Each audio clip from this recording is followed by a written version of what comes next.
J'ai acheté pour pas très cher une carte JAMA du jeu Striker 1945-2 du japonais Psycho. Pas trop cher parce que les musiques ne fonctionnent pas, on a juste les effets sonores et un bon gros bourdonnement bien désagréable. Je commence par regarder le dos du PCB pour rechercher d'éventuelles pistes coupées. Et là, il y a du candidat.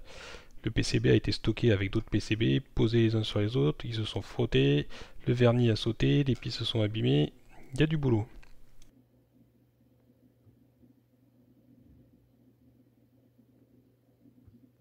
Pour arrêter le massacre, il suffit d'ajouter des pieds en plastique pour surélever le PCB. Vu le temps que j'ai passé dessus, je peux vous faire une petite explication des différents composants de la carte. On trouve en numéro 1 l'emplacement des ROM des données du jeu, graphisme et musique. Il peut y en avoir plus ou moins selon les jeux. En numéro 2, on a un mégaoctet de DRAM 16 bits, c'est la mémoire vive que va utiliser le CPU. On trouve ensuite le CPU, c'est un SH2 d'Hitachi. Il équipe notamment la Saturn et le Sega 32X.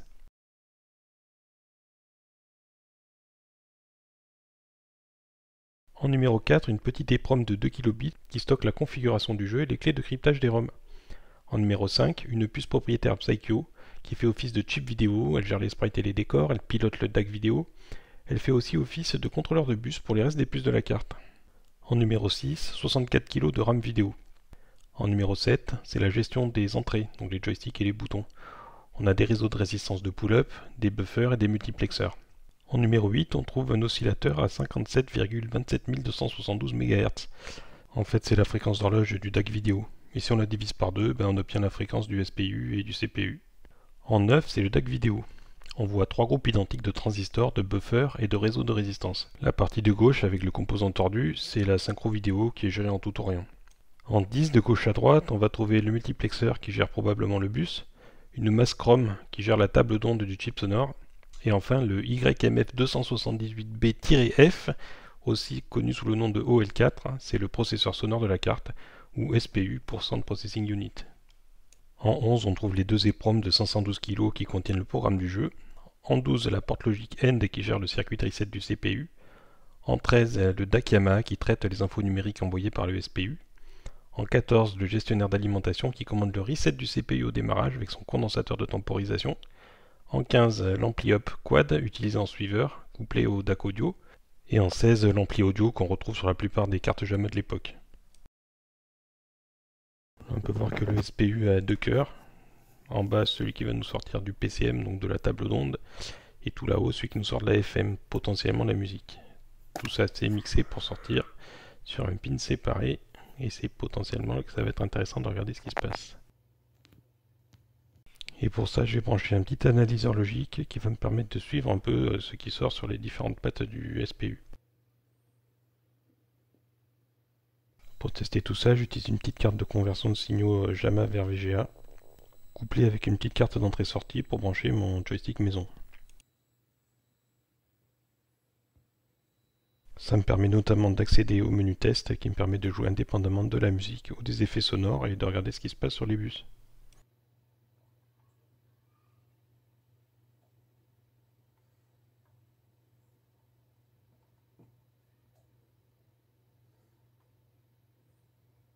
Quand le signal A2 a un niveau haut, c'est que j'écris du PCM. Du coup, on dirait que les musiques sortent bien en PCM et que le problème est ailleurs. Apparemment, le SPU sort du son stéréo. Donc on a un signal pour la voix gauche, un signal pour la voix droite avec les données au-dessus. On va regarder ce qui se passe, par exemple, si je me cale sur la voix gauche et que je regarde les données qui transitent. Donc je vais me caler là-dessus et on regarde. Alors je passe en mode effets spéciaux en boucle. Je lance tant bien que mal mon effet spécial qui fait un magnifique bruit. Et je sonde ce qui va se passer sur les pins gauche-droite et sur le pin de données. Voilà, le son sort sur ce magnifique haut-parleur vintage. Et voilà ce qui se passe. Donc j'observe le bleu, canal gauche, et le rouge, c'est les données audio numériques qui transitent. On arrête le massacre. Maintenant je vais passer en mode musique avec une main. Allez, c'est parti, on joue la première musique. Donc, il se passe rien comme prévu, c'est rassurant. Et voilà ce qui se passe. Donc là j'ai du bleu canal droit et les données qui transitent. Donc j'ai bien de l'audio qui est censé sortir du SPU. Donc il y a un problème entre lui et le DAC, ou entre le DAC et l'ampli audio. Le DAC va marcher en alternance gauche-droite. Donc il va me produire le signal canal gauche. Voilà, il va le sortir dans un ampli up-suiveur, retourner dans le DAC et sortir sur le canal 1, puis produire le son du canal 2, suiveur et sortir canal 2.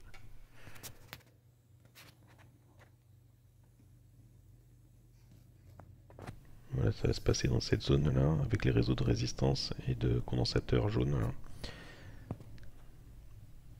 C'est en fait des réseaux RC qui vont permettre de maintenir le signal qui va sortir des canaux 1 et 2 en alternance. Donc l'idée c'est de tenir le signal suffisamment longtemps entre deux alternances. Donc là on va avoir la sortie du DAC qui va sortir successivement sur ce réseau-là, alimenté via l'ampli up en suiveur, une résistance et un autre condo qui va servir à faire alterner le signal autour du 0. Et j'ai la même chose à droite pour gérer la deuxième voie en fait. Voilà, donc réseau RC plus de nouveau un condensateur qui va faire le niveau 0. Les deux condensateurs se rejoignent dessous. Voilà, c'est un petit mixage pour arriver sur la patte d'entrée, là, sur le potard qui va gérer l'ampli audio en sortie. Donc là j'observe sur les voies 1 et 2 qu'en sortie de DAC, j'ai bien un son qui tourne autour de 2,5 V alterne. Donc ça a l'air à peu près correct. C'est pas très agréable à entendre, mais c'est à peu près correct.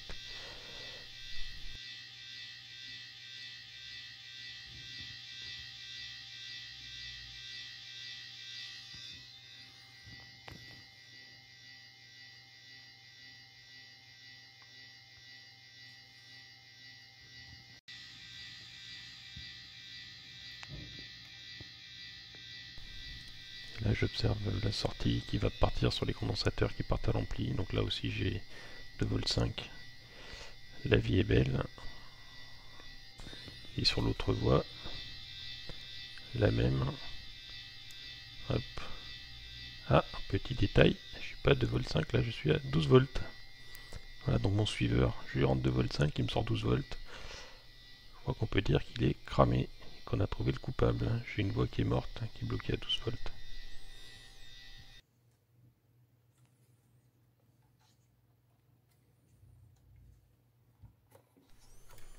Alors j'ai commandé un ampli up équivalent, mais vu que je suis pas patient, je vais essayer d'en trouver un sur cette fille carte mère.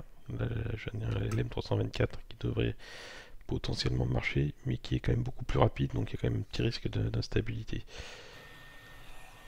Donc voilà, j'ai mis du capton tout autour là pour dessouder uniquement ce composant. Ça prend un petit moment.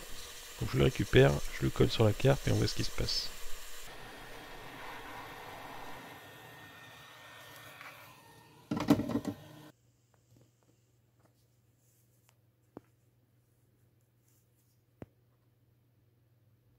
Voilà, pareil, je dessoude le composant du PCB JAMA, même principe.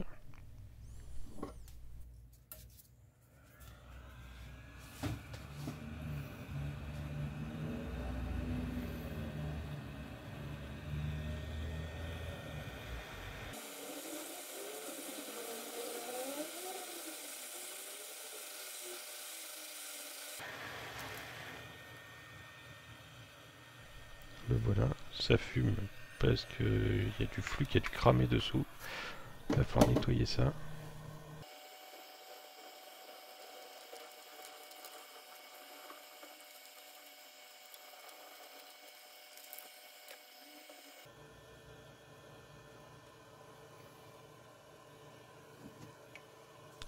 Et on fait ça à l'alcool isopropylique et au coton-tige. Il suffit de frotter.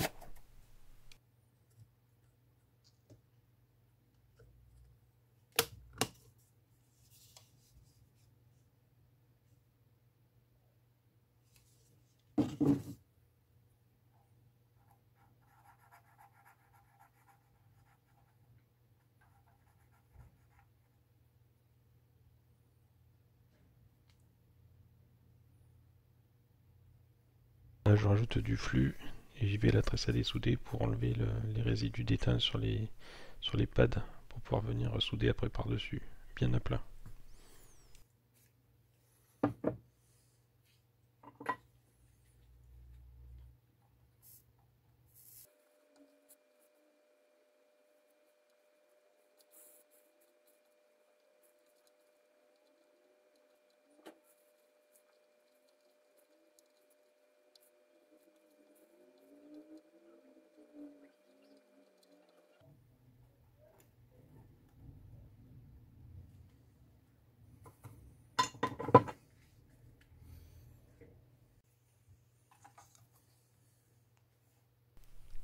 Qui est arrivé à attraper le composant et venir le poser au bon endroit.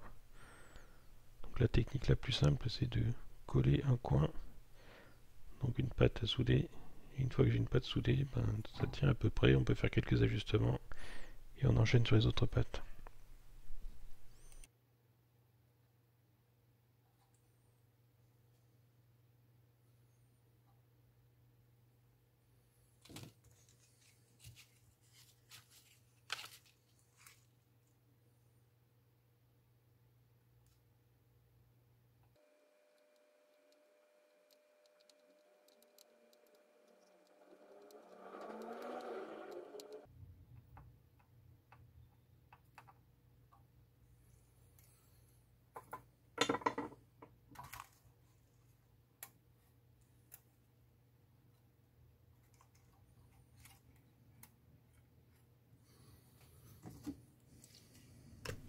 Après on nettoie, toujours à l'alcool isopropylique, parce que le flux, quand on le fait chauffer, ça gicle et c'est dégoûtant.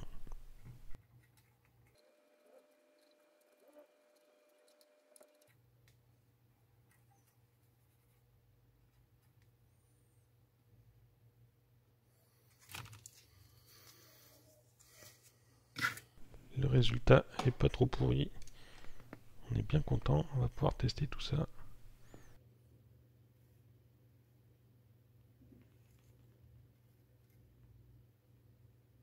La bonne nouvelle, c'est que j'ai de la musique. La mauvaise, c'est qu'elle est franchement pourrie. Donc comme prévu, j'ai trop de gains et mon suiveur est complètement déphasé. Donc il va falloir que j'attende de recevoir ma pièce et rebelote. Oui, c'est plutôt bon signe.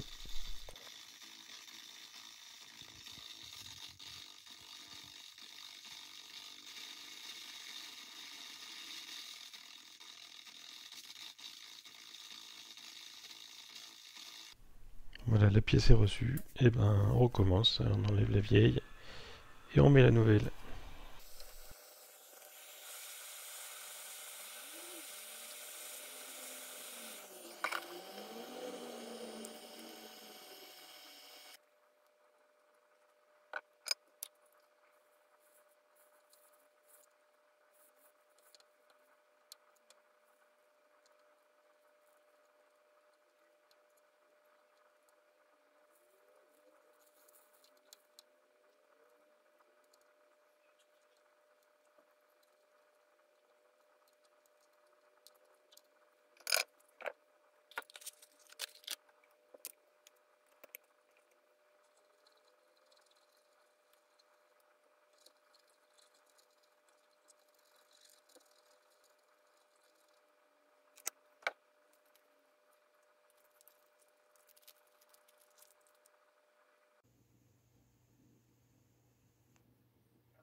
C'est petit, c'est pas facile à attraper, c'est pas facile à retourner.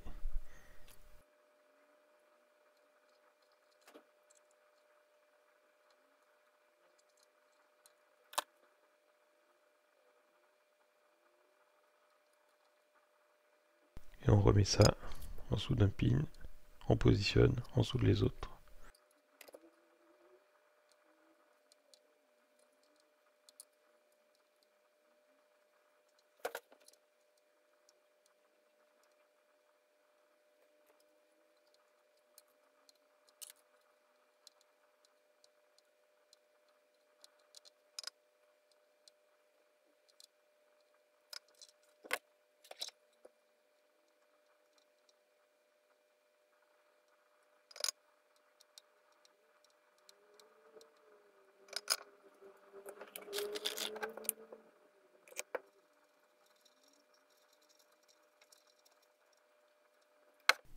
On vérifie que les pistes ne se touchent pas, que tout est bien soudé.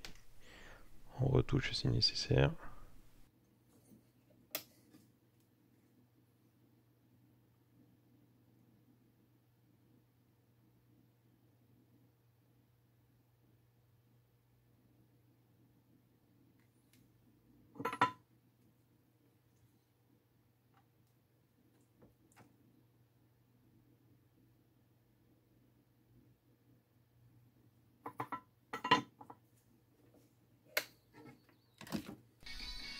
Et on a gagné. Ça y est, la musique est là.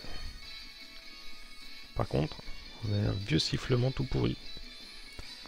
Donc il va falloir capquitter ça. En gros, on va changer tous les condensateurs du bloc audio.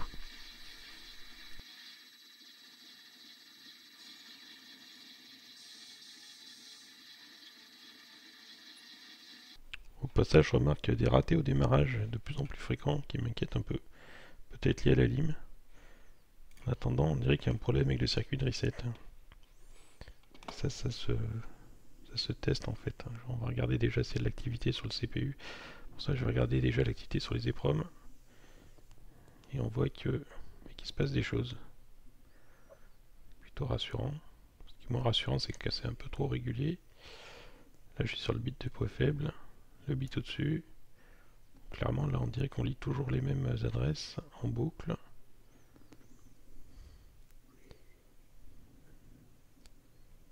Les troisième bit d'adresse, on est à 0.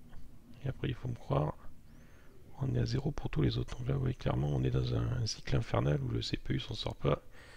Il boucle toujours sur la même adresse de programme. On va tenter une petite manip. Là, on est dans un cycle mort. On va forcer le reset, considérant que le reset initial est parti trop tôt. Voilà.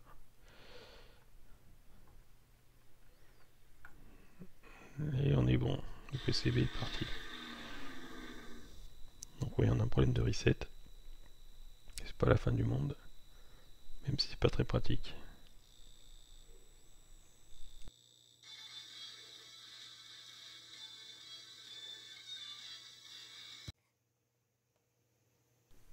Pour faire inélégant mais pratique, on va souder un petit bouton sur le reset. Donc je vais récupérer sur un vieux sèche-linge. Et ça permettra d'appuyer sur le bouton au lieu de court-circuiter deux pins.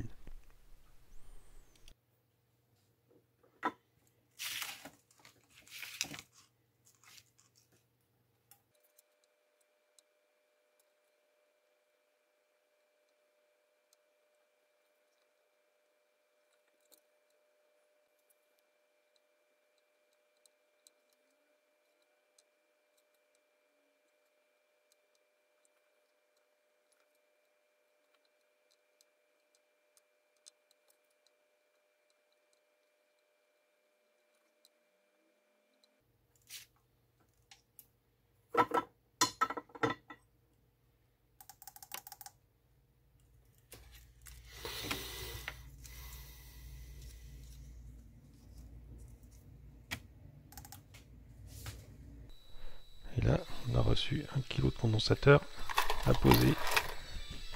Allez, courage, on y va.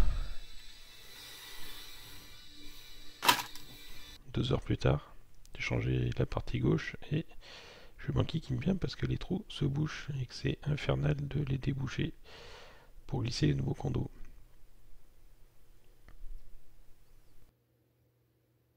Voilà le nouveau son. Très léger sifflement qui persiste, mais clairement ça n'a rien à voir. Et les haut-parleurs, clairement n'aident pas, il est vraiment pourri. Donc je dirais qu'on n'est pas si mal là.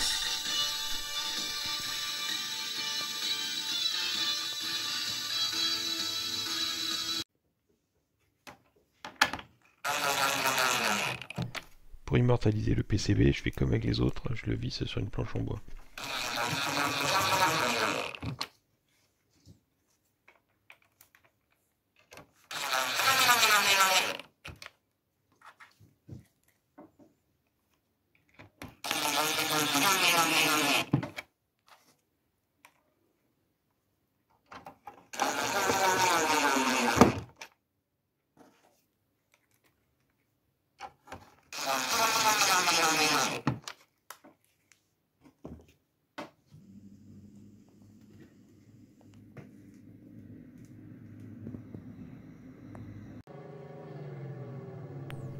Et le voilà monté dans une borne.